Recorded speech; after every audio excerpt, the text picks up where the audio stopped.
There ain't got no way, ain't got no way I'm gonna make it without my Lord. No, ain't got no way I'm gonna make it without my Lord. No, ain't got no way I'm gonna make it without my Lord.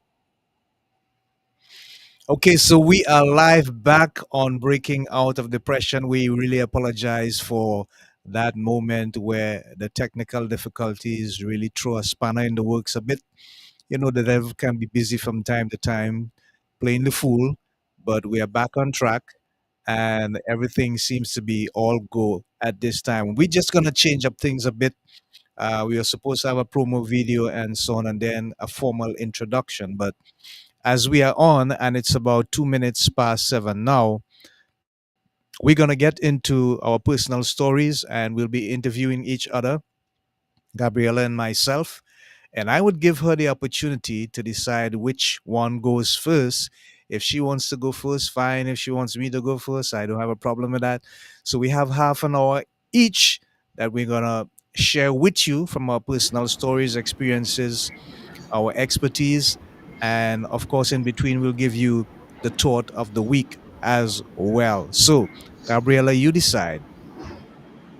Yes, Andy, I would, Yes, I would go first. you want to go first?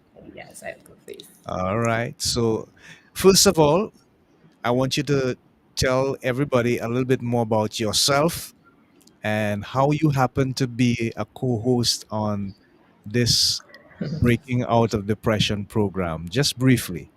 Yes. All right, so my name is Gabriella Woods. I am a certified counselor with also a background in social work. I have worked in social services and also school social work.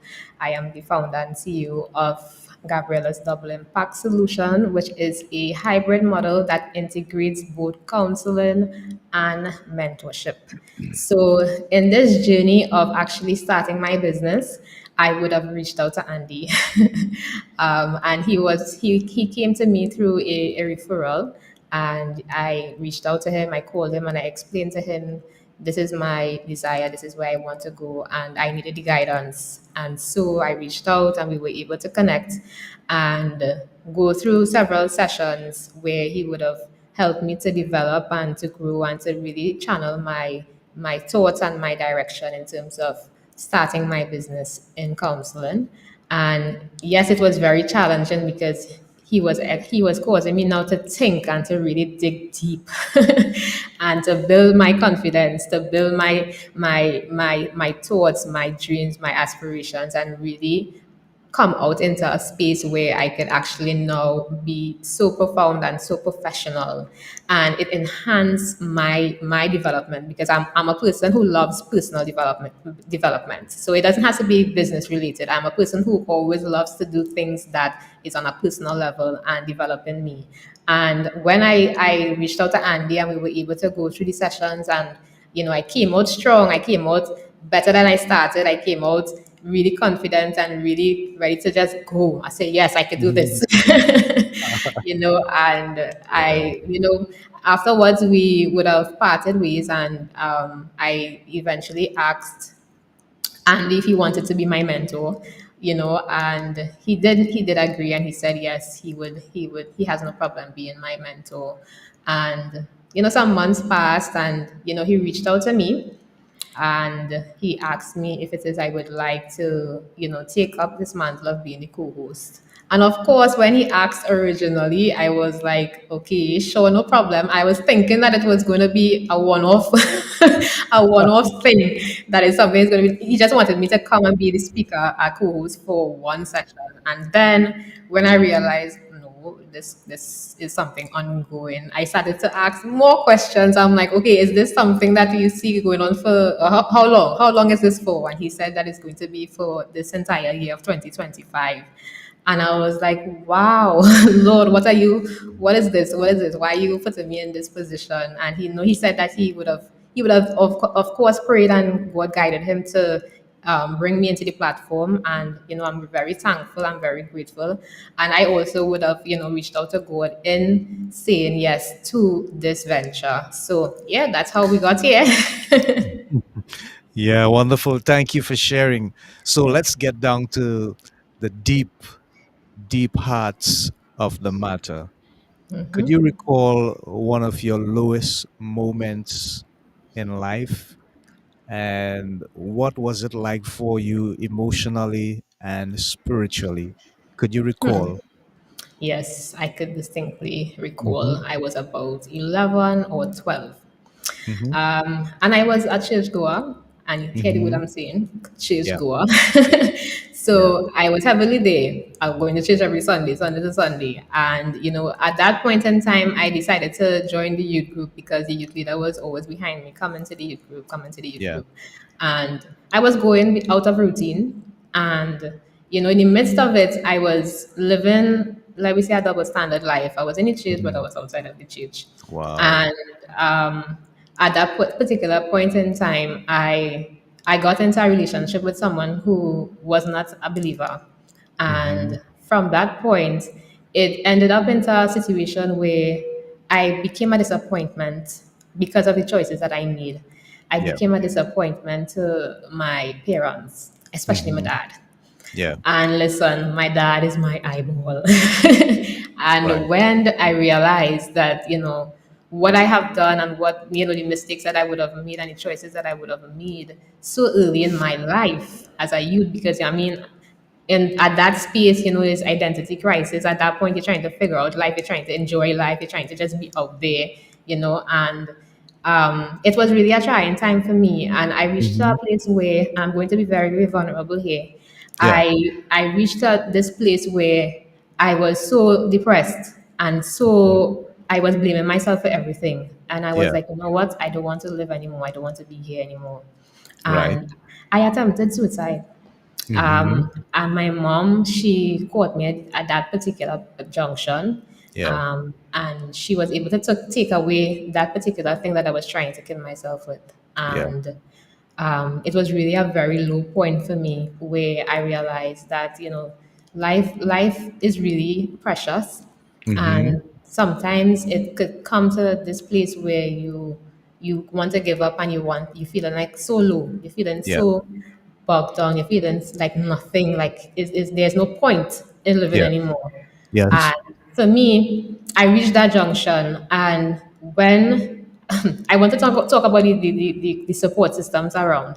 Yes, I Yeah. isolated myself because when I reached that junction, I didn't want to talk to nobody. I didn't want to be in church. I didn't want to hear nobody.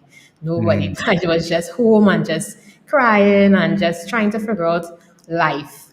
Yeah. But there were those who kept reaching out. My pastor was there as well, bringing counseling to my doorstep. I was able to reach out to him as well. I had my Mm-hmm. youth leader who I could have counted on, and eventually and gradually, I got out into that space because of the support system that was there during Yes. that time.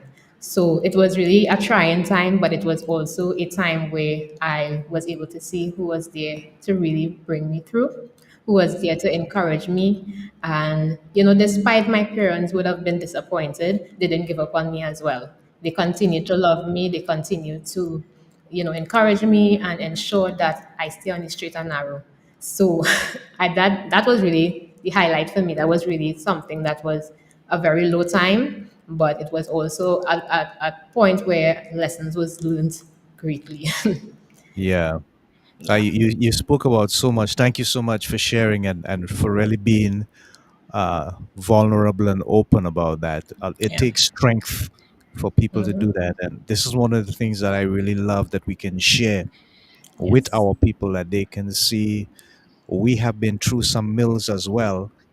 And it's not just because of who we are, but what we have chosen with regards to our lives in Christ that we are now in this position that we can share so openly.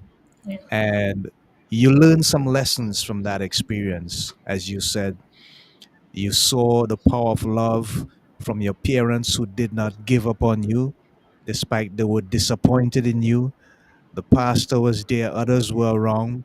So it was like a community around you that helped you get to the point where you realized that there was more to life than what you thought you were actually going through. Salutations again to also Dr. Anthony Charles in the audience. Thank you, Dr. Charles, for logging Nice. on. Thank you. Stay with us, ask some questions, dig deep. And so tell us, Gabriella, the lessons that you learned from that time that has been part of your foundation. Hi, lost you all on YouTube, so I am here. Wow, Gracie, wonderful. Thank you so much. And Dr. Charles says, support does help us get through the tough times, both in the physical and spiritual realms. Okay, right. Wonderful. So we're going. The thing about it is that you got to the point where you learn some lessons, and it has helped create the foundation for where you are now today. And it kind of reminds me of the thought of the week. So we're going to get into that a little later. Yes. But despite the fact that you learned those lessons, what are some of the things that you would say now to someone who may have found themselves in a similar position of vulnerability because of poor choices and they need help, just like you needed help? Yeah. Definitely, I would say that just as I went through it, you are not alone, right? And you would have experienced or maybe experiencing that, and it is something that is normal. It's nothing that says that something is wrong with you if you are going through that hurdle Yeah, where you're yeah, feeling like, oh my God, I'm the worst thing out, I'm not worthy. Why am I doing this? Why am I in this position?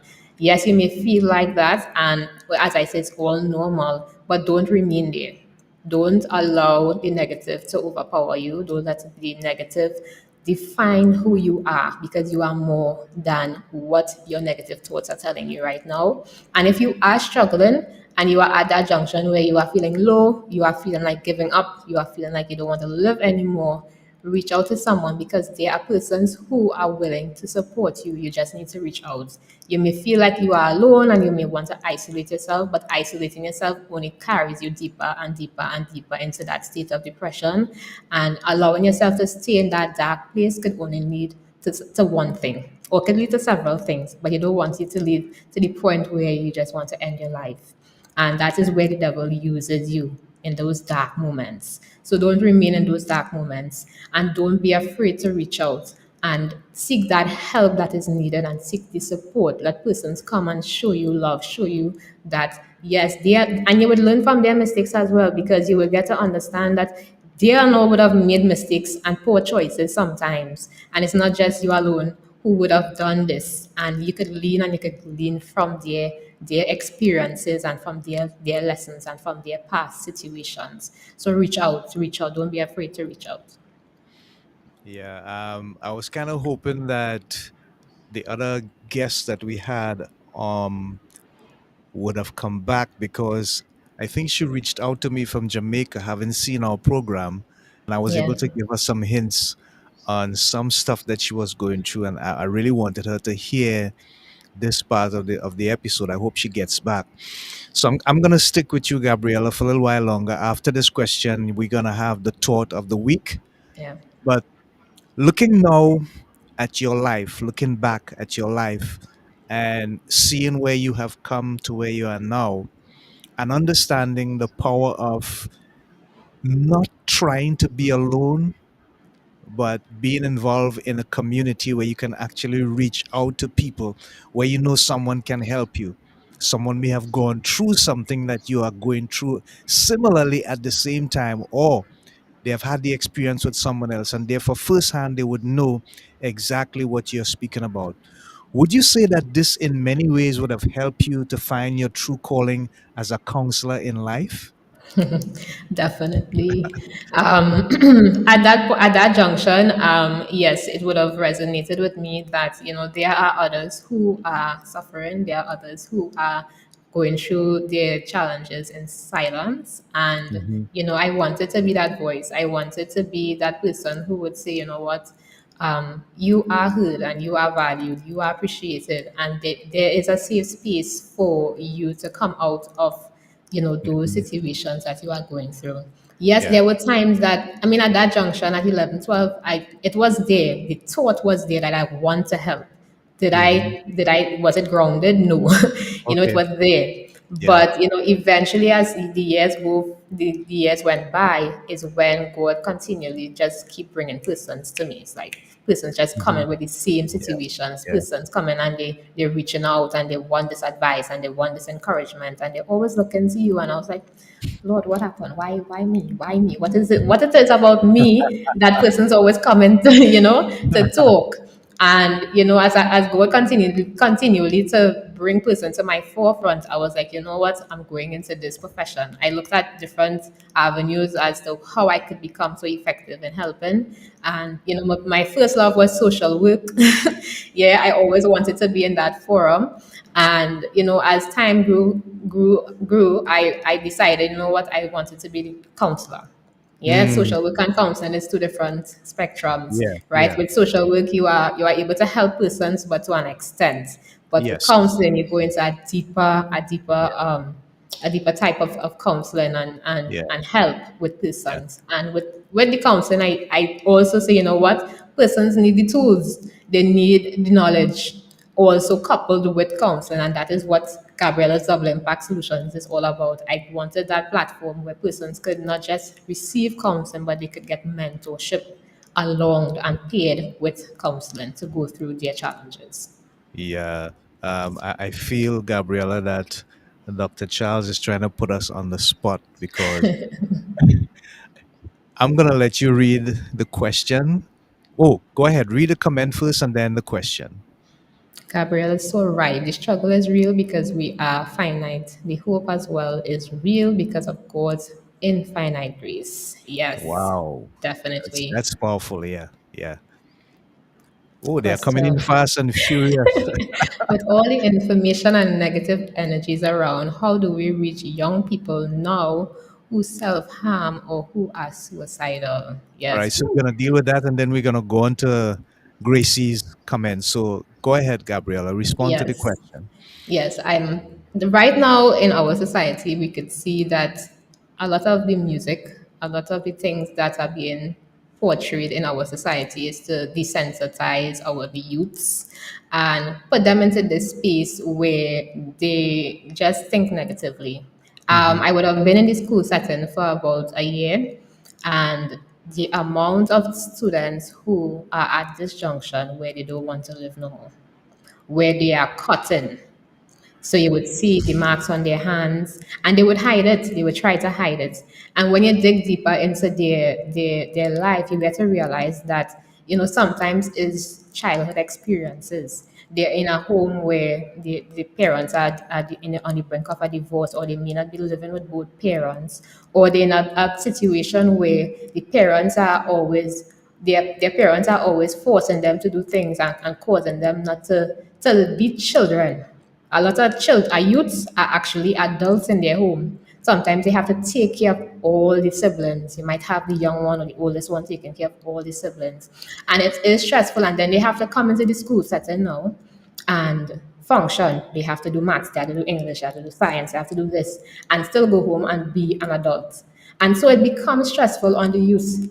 It becomes stressful to the point where they think that nobody understands, nobody is really hearing me, nobody loves me, nobody would really take the time to understand what am I feeling, what am I going through. But I have been able to liaise with so many of our youths when it comes to those things that who may be suicidal, and there are procedures that has to go through when it comes to those situations, but I won't go into depth with that. But what my encouragement will be for those youths who may be facing those challenges and who may be having those thoughts, I would encourage them to be mindful of what they put into their system, the music that they listen, and that they would reach out to trusted persons. Your parents mightn't understand, and that's what they say sometimes. Their parents mightn't understand, so they just decide to just stay quiet, and they reach out to their friends sometimes, and sometimes your friends going through the same thing, and they couple up, but they couple up with somebody who is also thinking negatively, so nobody's being uplifted. What I Yeah. would encourage them to do is to find someone who you can trust. Lean on the social workers in the school. Lean on some kind of family member who would be non-judgmental, who would be able to have that open space. Or go to your parents and tell them, mommy, I think I need professional help. I think Mm, what I'm going through here is a lot. I know you may not understand it, but I think I need this help and this support, and reach out, because there are services within the school that they could tap into, but sometimes they are afraid because they don't want the parents to know that, and they don't want their peers to know that they're going through this sometimes, and they want to go through it alone. They don't want nobody to know about it.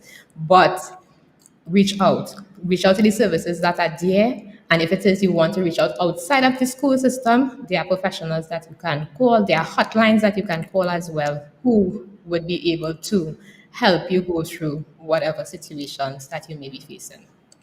Yeah, wonderful. I thank you for that. So let me just add my 2 cents to what Gabriella is saying.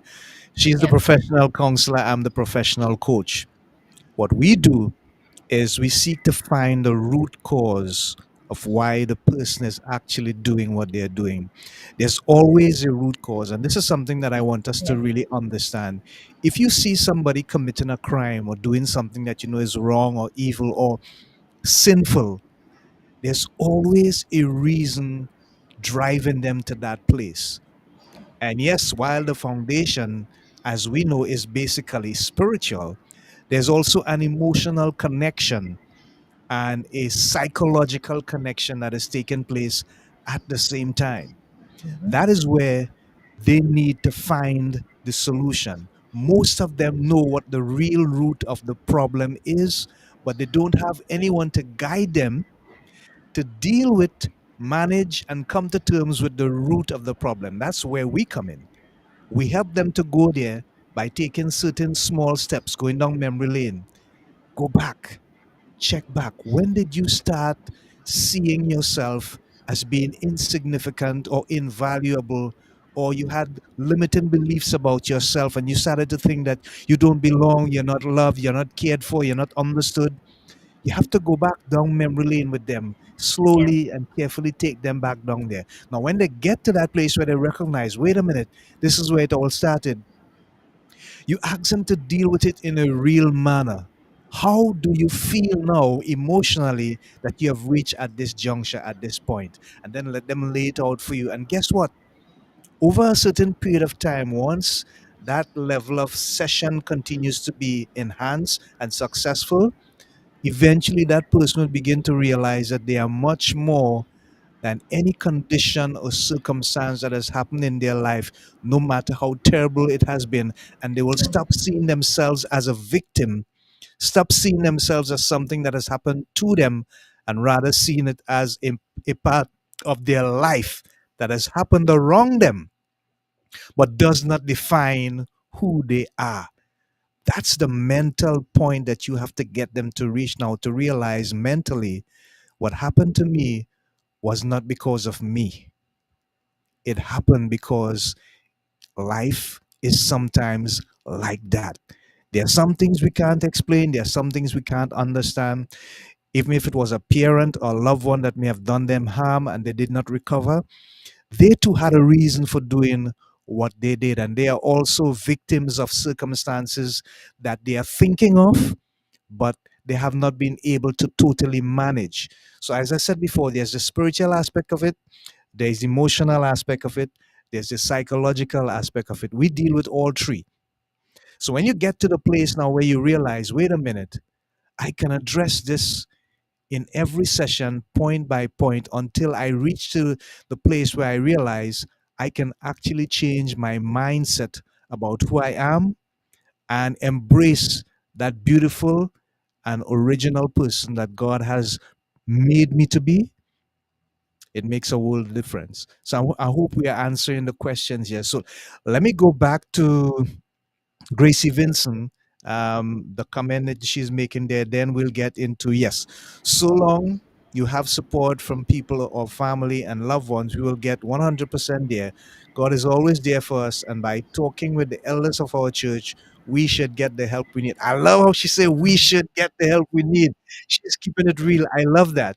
So, Dr. Charles, we can get into the private aspects of what you're speaking about at some other point in time, but I hope that preliminary we're supposed to answer the question with regards to that that young preteen girl, sorry, that is doing self harm. Gracie also says, we don't give our family the support they need, so we'll turn to someone else. We have to take time off and listen to our children and those in authority. That, what you're talking about, is one of the main dangers of our society right now, where the young people are turning to outsiders who present them with things that appear to be so nice, but eventually brings them to a place of deep self harm. I just want to Now, piggyback on before you go. I just want to sure. piggyback on Gracie's comments. Um, yeah, we're at a junction where parents are not listening to their children because we have been taught, or we have grown up in this society where the children have to listen and the parents, right?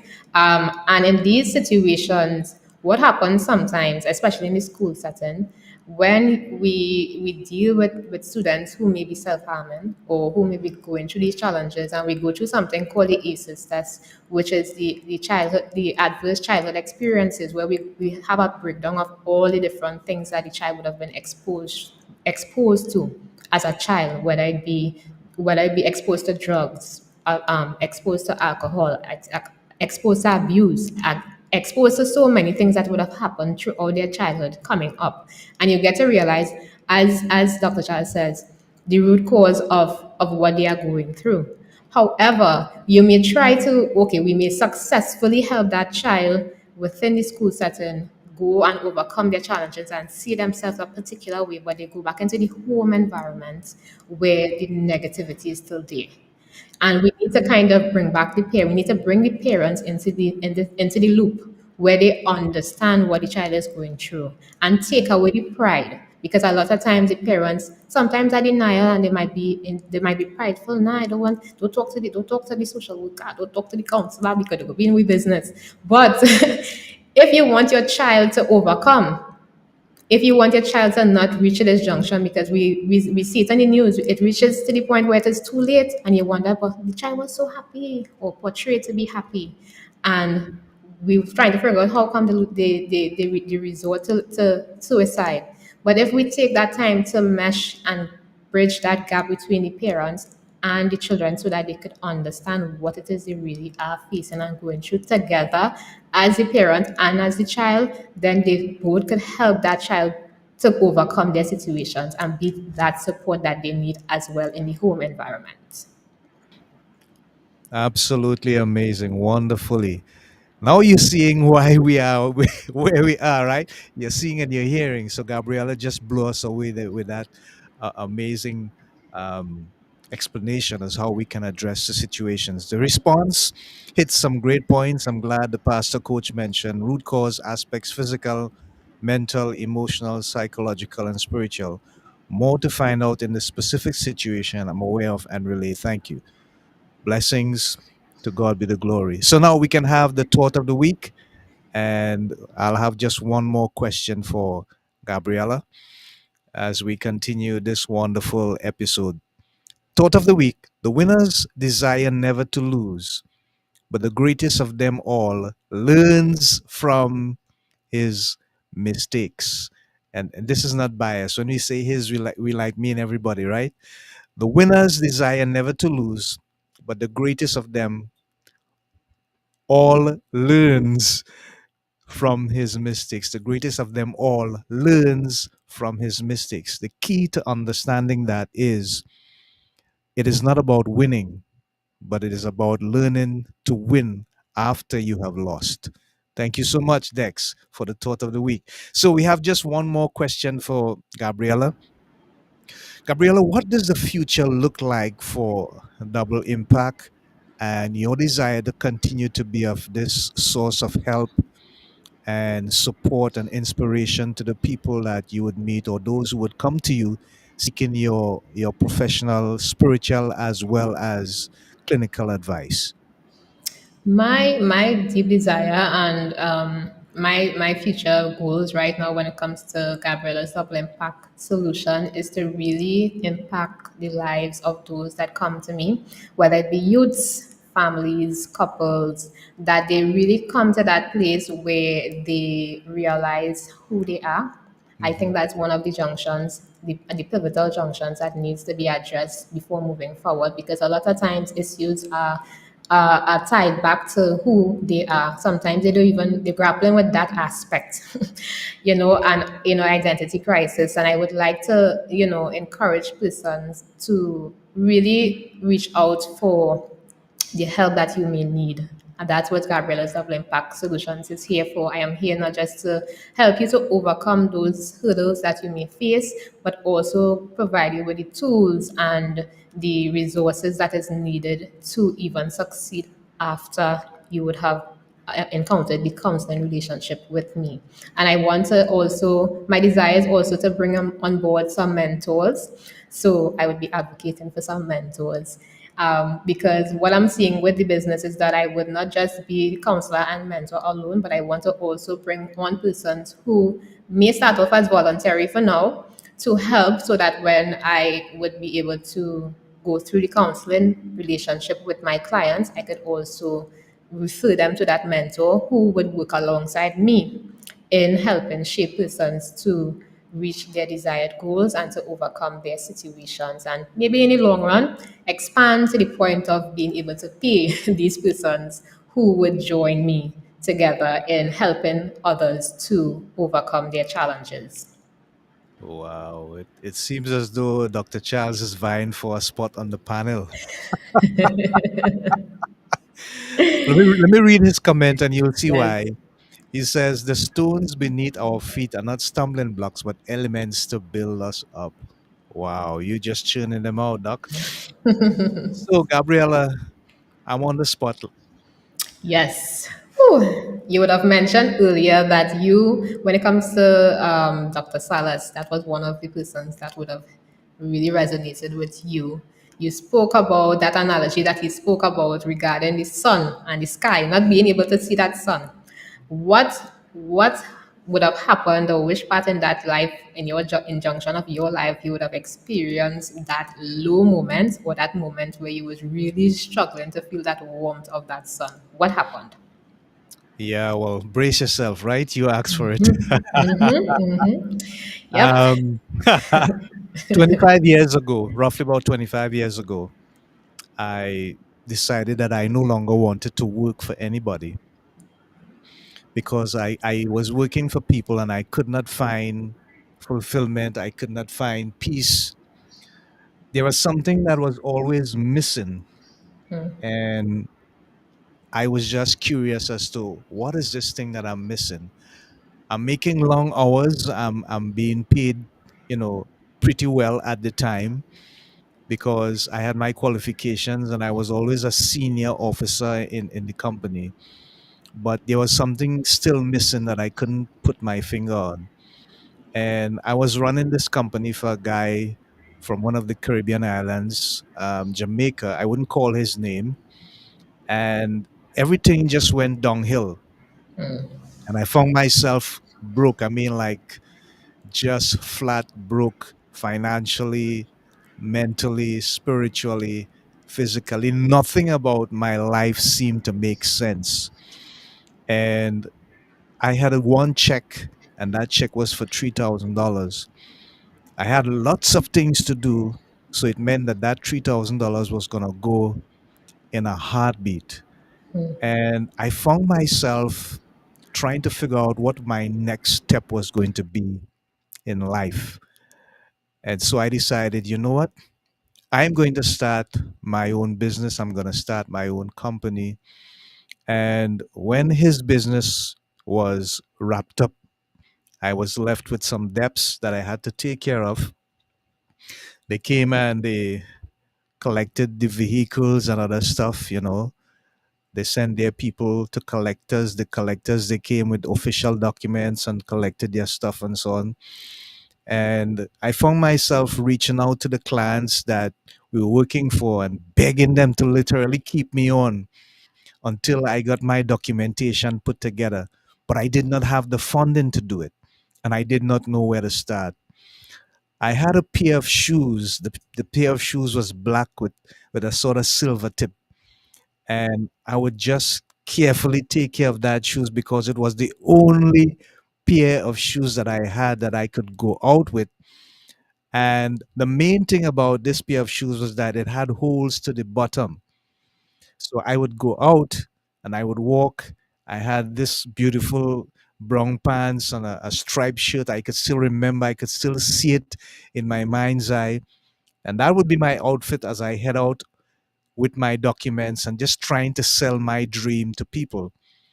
But Gabriella, I would pray every day that rain would not fall because if rain fell, even though I put cardboard in the shoes to cover the holes, if it got wet, you know what's going to happen, right? I'm in deep trouble. And I would pray. And then I had this phone, but I couldn't even put money on the phone. And, everything just went downhill. And I said, Lord, what am I supposed to do from here? I kept knocking on doors, and people kept rejecting me. You're too ambitious. Somebody said to me, black people can't do business. And boy, I want to help you, but I don't know anything about the business you're in. And I was really trying to do a protective service agency. Yeah. Because that was my expertise. That was my skill. Nothing worked. I went to, by referral, I went to a bank manager, and he said, I like your idea. I could see your ambition. I could see the passion in your eyes. But if you could give me something, then I'll be able to give you something in return. I was like, what am I supposed to give you? I have nothing to give you. So eventually it came to the point where I met this friend and she was subletting a building, and I worked out a deal with her that as soon as I got money from the contracts that I begged for them to keep me on, because remember, I was supposed to be running a registered company, but I had to wait until my documentation came through. So for some reason or the other, maybe God spoke to them, they held on. And against protocol, they decided to keep me on until I got my stuff going.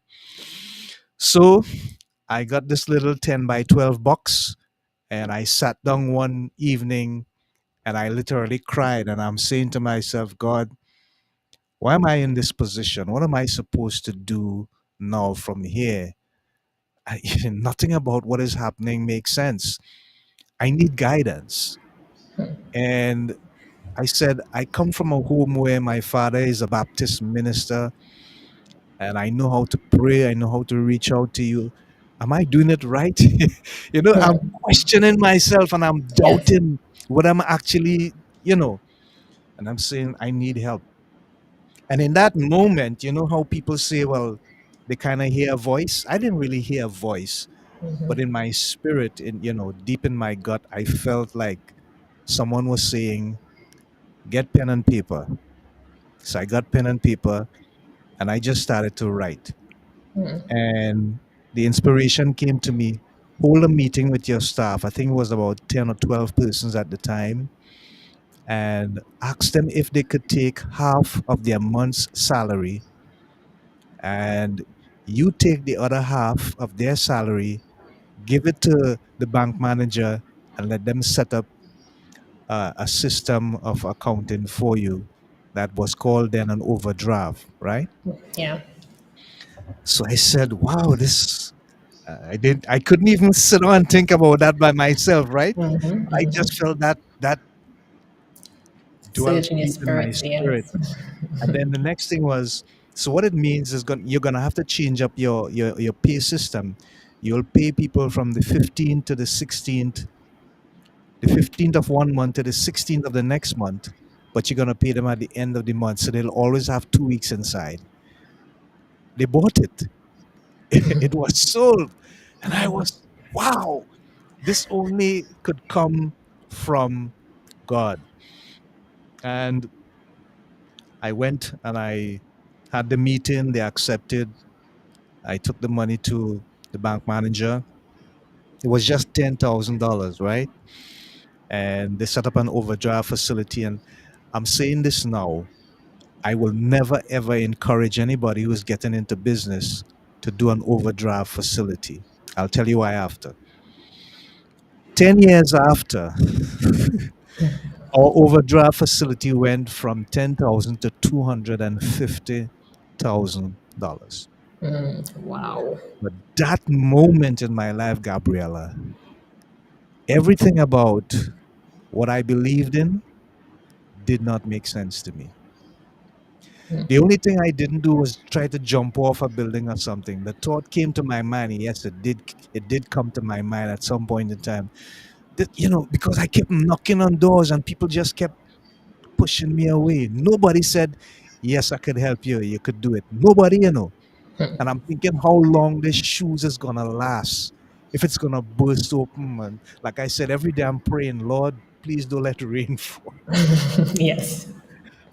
I'm saying this now and I could laugh about it, Mm-hmm. but that was so dark, so deep, so depressing that I felt like the only thing left here to do now was maybe to just disappear, open a hole, dig a hole, and bury myself in it. But I cried, and in that moment, when I cried, I got the answer that I needed from God.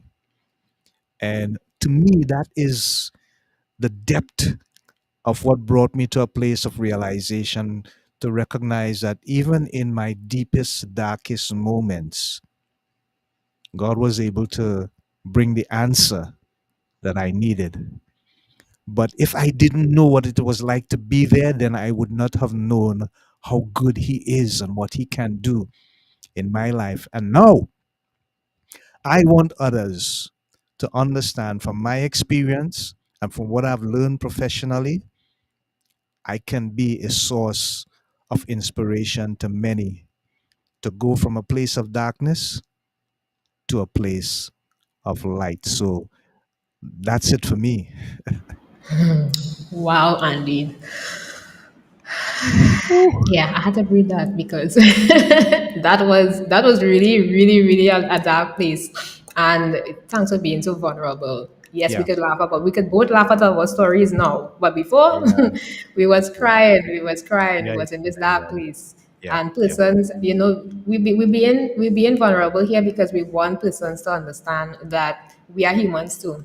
We might be the professionals, but we would have endured and we still go through things on a daily basis and still have to be the professional and still have to help. But we are humans at the end of the day as well. But Andy, I just want to highlight that story a little bit more, and I just want you to tell us or be an encouragement. Somebody might say, "Well, Andy, go Pollock is not see Pollock. You was able to find yourself through that. Maybe God shiny light on you, but like the Lord did not shining on my side. I try all kind of thing. I talk to this one, I talk to that one. I cry to God, and I cannot get any answers that I need. It's like I blight. Did they say I blight? Like like bird on me because I can't see my way. I cannot see my way.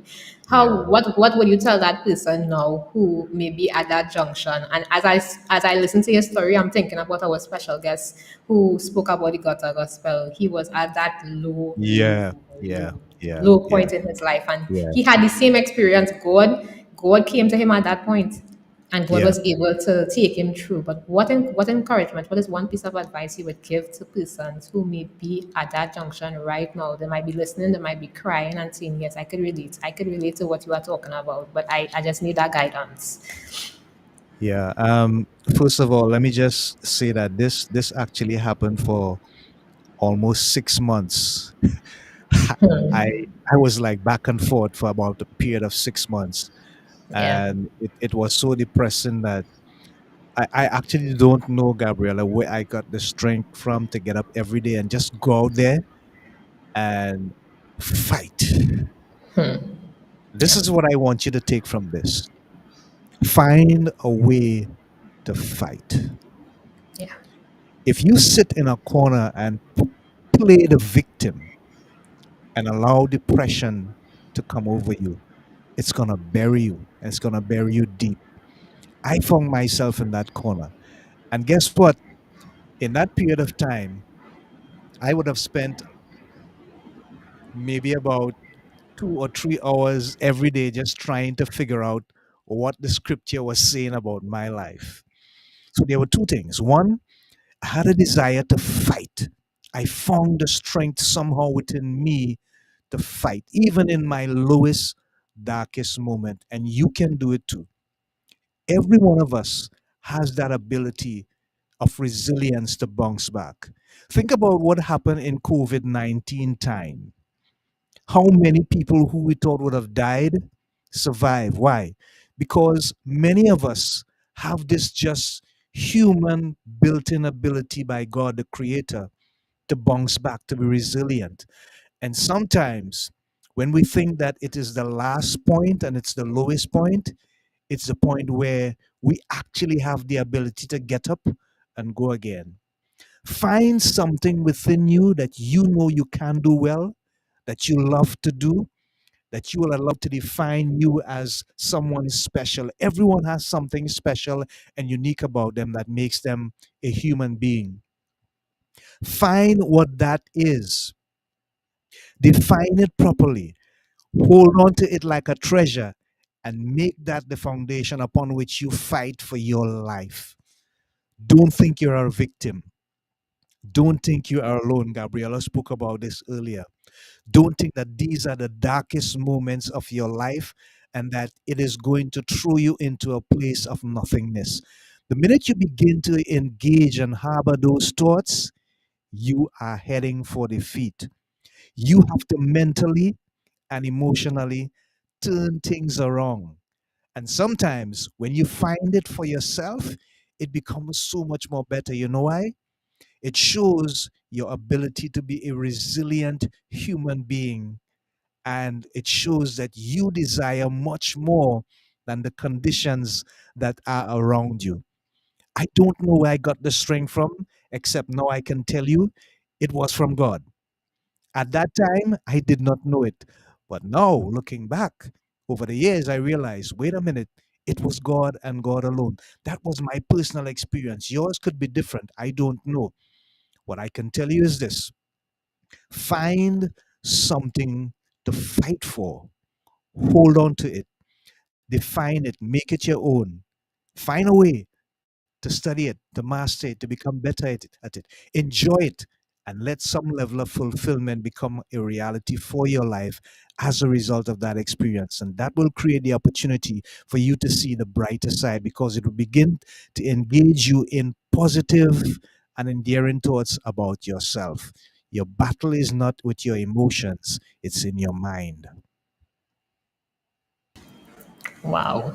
Thank you so much, Andy, for that very profound, heartfelt encouragement. And I really hope that Bernadine.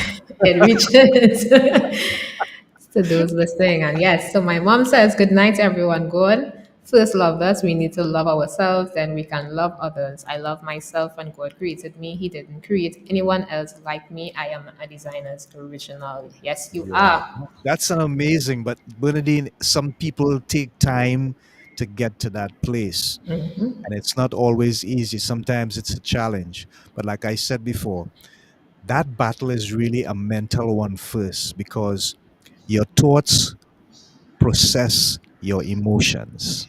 That's how it works. So it starts in the mind and it ends in the mind. It takes one single thought, just one, and you could take it from there. So Anthony Charles, oh, the duck is on the move again. It's why my love is so strong. Pride in the world so wrong. It's not the beads within your sight. It's the spirit that has the light. He's a poet. Doctor's a Yeah, poet. now he's being a poet. He's a poet. Uh, Gabriella, you take this one. All right. So he says, you know the truth. It can't be wrong. The pride within it makes us fall. It's not just belief, but knowing that's right through the Redeemer's sacrifice. He probably cannot tell us this, but I know where that is coming from. He was in a deep, dark place himself, a professionally qualified doctor of alternative medicine and physiotherapy, one of the leading experts in his field. And he found himself in that dark, lonely place. But in those moments, he also found the reality of who he can be. And it was better than where he was. So he didn't allow his condition to define him. He defined himself through the condition. I hope we get that. because Yes. that's where you begin to develop resilience and you can bounce back and realize, wait a minute, this, what I'm going through, does not define me. This does not tell me who I am. This is not the last right, but I can make a difference because I think better of myself. Yeah. Yes. So, any more questions? Let's get a little deeper. So when it comes to your clients, a lot of persons who may not know that we have our separate lives to live as well. So persons who may come to you and they may offload and they may want seeking your help, your professional help, your encouragement. How do you balance being that professional and not taking home that client's issues or problems, or do you struggle with it sometimes? Oh, no, I don't. I used to at one time, but I don't anymore. That's a wonderful question, Gabriella. A lot of professionals struggle with it. Yeah. When I listened to our friend, she spoke about postpartum, I realized that I had been through some of that myself. There was a time when I got too emotionally attached to people as they were speaking about their problems. And I wanted to put myself with a certain level of empathy into their position. What I realized is that I should not have put myself there emotionally, but I could have done it or should have done it mentally. Now, the difference between the emotional and the mental is that when you compartmentalize what someone is going through, you can separate it from your reality. If you take it up from an emotional perspective and you begin to put yourself in a position of empathy where you are feeling what they are feeling, you head into a place where you could take what they are feeling as part of your burden. As a professional, don't ever do that. Work with them mainly from that mental perspective. The more you put it there and you analyze it and assess it, is the more of what they need to get from you becomes a reality to you. So, this is what I do. I separate my emotions, I protect my emotions, I keep my emotions in check, and I allow my mind to run where they are running because I must see what they are saying from their perspective. That's the level of empathy they're going to get, not my emotions. My emotions are for me, for God, and my family. But my mind and my ability to think and to assess and to lead and guide, it belongs to them. That's the professional way. If you are able to do that, and it comes over a certain period of time, Gabriel, it takes practice because you have to separate what is your personal life from your professional life. I struggled with it, quite a while ago, but for the last 15 years or so, I have learned to listen, assess, respond with thought rather than with emotion. Their emotions is enough for them. They're going to express that to you. At times, you may be tempted to go there, but you have to remind yourself, I need to assess what they are saying. Yes. And that would help you to make better choices with regards to having that balance. That's what helped me. Awesome. So, if there's one thing you would like, or two things you would like to tell someone or teach someone when it comes to personal development, what legacy would you hope that your clients will carry forward? I have been blessed so much in that in the business realm I was extremely successful, and now in the spiritual realm I am also extremely successful. But let me tell you this, the advice that I would give to anyone with regards to personal development is do not place any limit on yourself. That's the first thing. Do not think that because you may be less educated or less enthusiastic, because that may be your personality trait, or you are not as appreciated as other people are because you may not be that kind of outgoing person. All those things about you that you think people may not like, there are others who are struggling with it as well. Hence the reason why I say don't put any limitations on yourself. If you're seeking personal development, do not even make the sky the limit. think beyond the sky. In other words, place no limits on what you desire for yourself as personal development. That's one. Two, find a level of personal development that enhances you, builds your character, and brings you to a place where you can feel more fulfilled and satisfied about your life.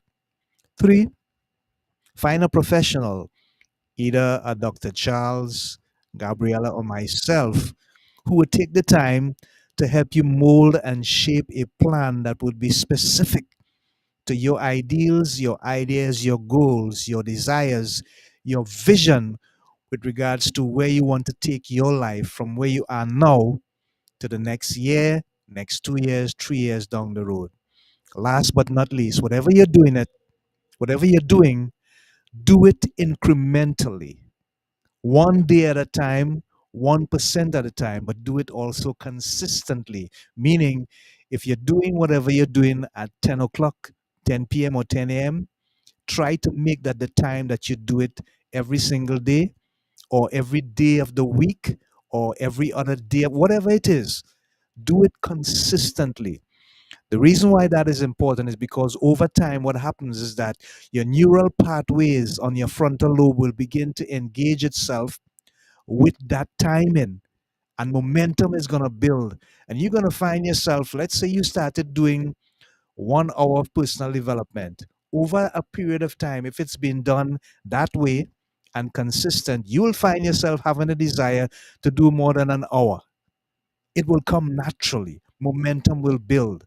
But if you put all those ingredients together, you can find yourself really engaging at a level of personal development that would take you to a place that you had only dreamed of, never thought possible, but can become a reality. Wow, and you are piggybacking just on what Anthony Charles just said. Awesome. He says impossible equals impossible, limitless equals less limits. Wow. You're not easy. Yes, he on fire. He on fire tonight. Yeah. Yeah, so Andy, I really want to just thank you for sharing that and the consistency. That is something I'm kind of learning to do right now, and I'm implementing it every single day of my life consistently. Being consistent. Oh, so you're still having some challenges with that? Yes. I still have some challenges with that, but I'm seeing the fruits of it. The more you continue to be consistent, is the more you will be disciplined. And the more disciplined you are, the more you can excel in whatever areas. So Yeah. yeah. Yeah, I am reminded as I'm saying that, and what happens is that when I begin to speak about these things, thoughts just come to my mind. One of the greatest thing that anyone can discover, Gabriella, is what is not for them. A lot of people find out what is for me, but many more struggle because they don't come to terms with what is not for me. He says positive repetition can create proactive realization. See what I mean? So at the end of the day, realize what is for you and what works for you, because what worked for your parent or somebody who was even successful in your family may not necessarily work for you. For you. And that True. is why we are unique and original as human beings. You have to find out what your particular purpose is in life.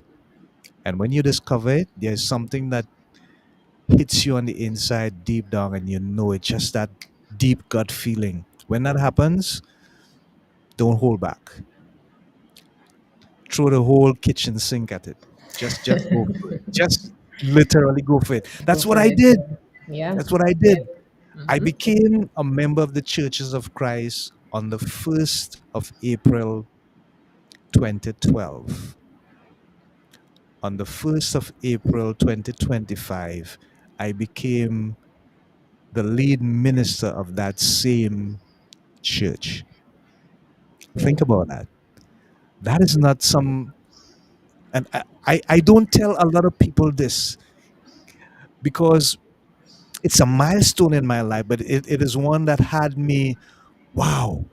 If someone had told me that that was going to be my reality now, Nah. Yeah, telling me a lie. No.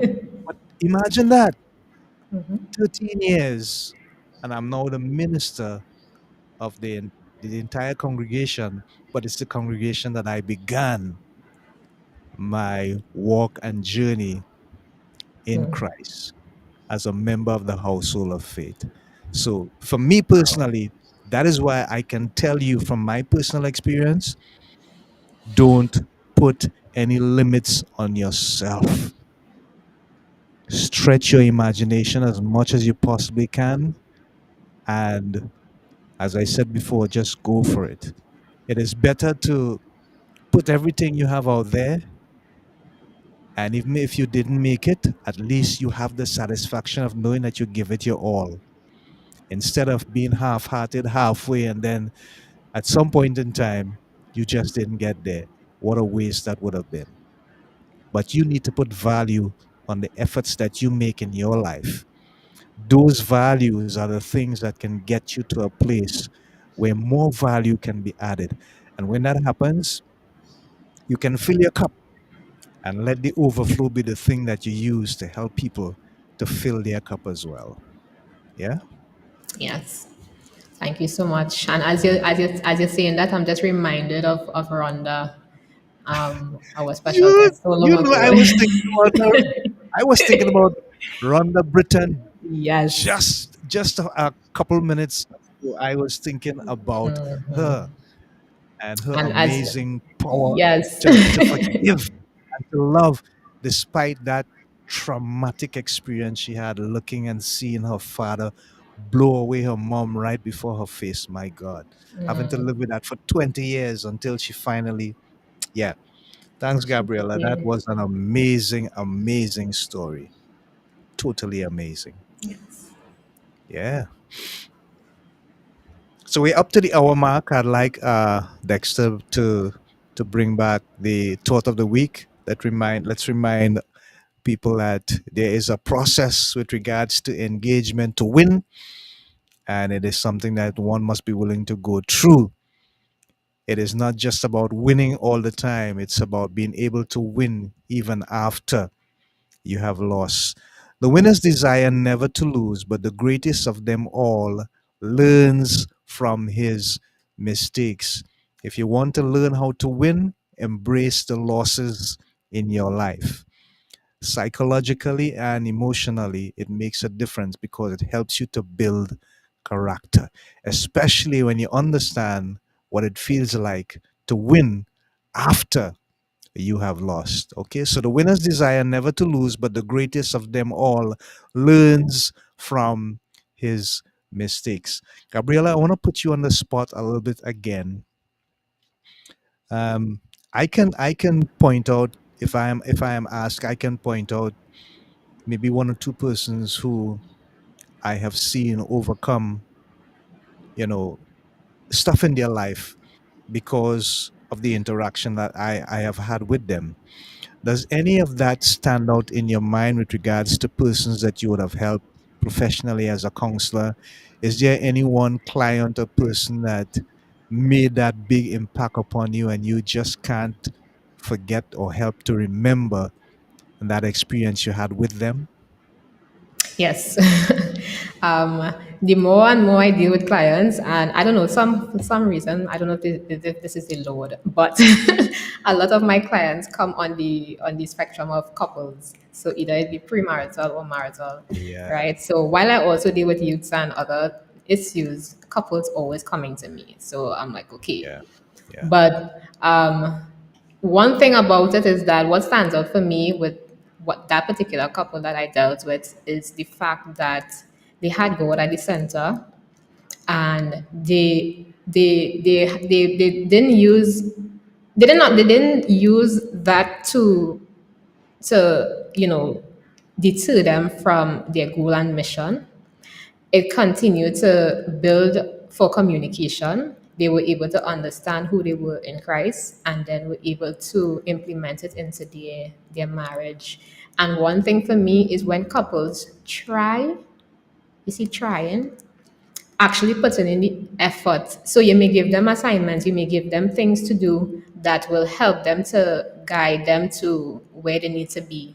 But if you have a couple who is not working or who is not putting in the effort, and they might be like, this not working for me, this not working for me. But if you're not putting in the work, how do you want it to work? But I had a couple who was just on fire. They will continue to press in and press in and press in and press in, and they will do the homework. And they saw the results. They saw the results in how effective communication can be if we put self aside, if we are able to understand what our grounds for communication and how we could be vulnerable. And I think being able to see couples become vulnerable is something that is a highlight for me. Once you are able to put down your guards, put down those walls and really work towards a better relationship with your partner, then that for me, I walk away feeling so satisfied that the couple came in one way and they left another way. And that's not just one couple, but it has been couples over couples over couples. It's really a highlight for me when they really put in the effort into making that family system work. Thank you for sharing that. That is really wonderful. So, Anthony Charles, Dr. Charles says, amazing broadcast. Well, tell somebody, tell a friend, tell a neighbor of that round of applause. Yes, So, yes. one of the things that amazes me about what we do is that we get a chance to see things about people that they normally would not tell others. And I had the pleasure of working with a couple. When I started working with them, they were not Christians. When I was finished working with them, they were going into baptism. Wow. And that to That's a me, highlight. despite all the work that I did with them, because they had a lot of limiting beliefs and relationship issues, personality issues, we got over them. Sometimes it's always a work in progress, but the Yes. greatest satisfaction was knowing that during all of that, I was able to lead them to a place where they decided, you know what, we need to put God in the midst of all this. And they made that decision to get baptized and become a member of the Lord's church. So he added them to the Wow. congregation. So I'm pumped up. Would you believe that on the 6th of May, God's willing, the guest that we're going to have on is an amazing professional that works with couples who are going through trauma in their Wow. marriages. I'm just putting that out there so I could tease people, but I'm not going to give you too much information. But I find that we should always just give you a little hint as to who's going to be coming on next. Yeah. And then we have another individual who would have committed some crimes and tried to kill herself on 3 occasions. And now she's a world class coach. Um, she's a therapist of renown, something like Rhonda Britton. Yeah. She's going to be coming in as well in the month of May. So, hey, folks, don't miss the other episodes coming up. If you think this one was fantastic, hmm, we, and we are not Monster. putting ourselves down, right? But we're just saying we're gonna try to just continue to build the momentum that we are creating here at Breaking Out of Depression. So that guy, he's gonna be on. He's a writer. He is a professional counselor, therapist. He deals with marriage couples that are experiencing trauma, finding it hard to come together and be relational in their relationship as far as husband and wife is concerned. So, yeah, that's something we need to look at because we are focusing on developing family life, something that God created in the beginning with Adam and Eve. And we have to go back to the beginning to find out what went wrong so that we can correct what we are doing now in the present. Okay. So we're going to wrap up now. And Gabriella, are there any other things you'd want to say? Any last comments, closing comments? Yes, I really enjoyed this session. I really enjoyed it. That's been open and being some kind of encouragement. And I hope that the audience listening that they realize that we are humans too, and whatever you may be going through, you as well can overcome just as we do, as we did. And continue, keep pushing forward, continue to be consistent. And if you are in that dark place, just know that you are not alone. You don't have to stay there. There are persons out here who are willing to help, Just reach out for that support that you desire and need, but no one is really helping you or hearing you. We hear those silence cries. So reach out for the help that may help you to go through your battles, through your dark phases. So yeah. Yeah, wonderful, wonderful. Thank you, Gabriella. So, folks, we have to wrap up now. And as we do so, we pray that you would continue to engage in positive thoughts and desires for your life, that you'd continue to commit the things that you're experiencing in the hand of God. He is able, abundantly able to keep and sustain. Keep looking up to Him, all right, because your help comes from the Lord. So, until next time, this is Andy together with saying so long, Godspeed, God bless. And Yes. remember, in all that you do, continue to do everything you possibly can to break out Out of of depression. depression. Bye for now. There ain't got no way, ain't got no way I'm gonna make it without my Lord. No, ain't got no way I'm gonna make it without my Lord. No, ain't got no way I'm gonna make it without my Lord. No, ain't got no way I'm gonna make it without my Lord. Trouble in my way, but daily hear me say ain't got no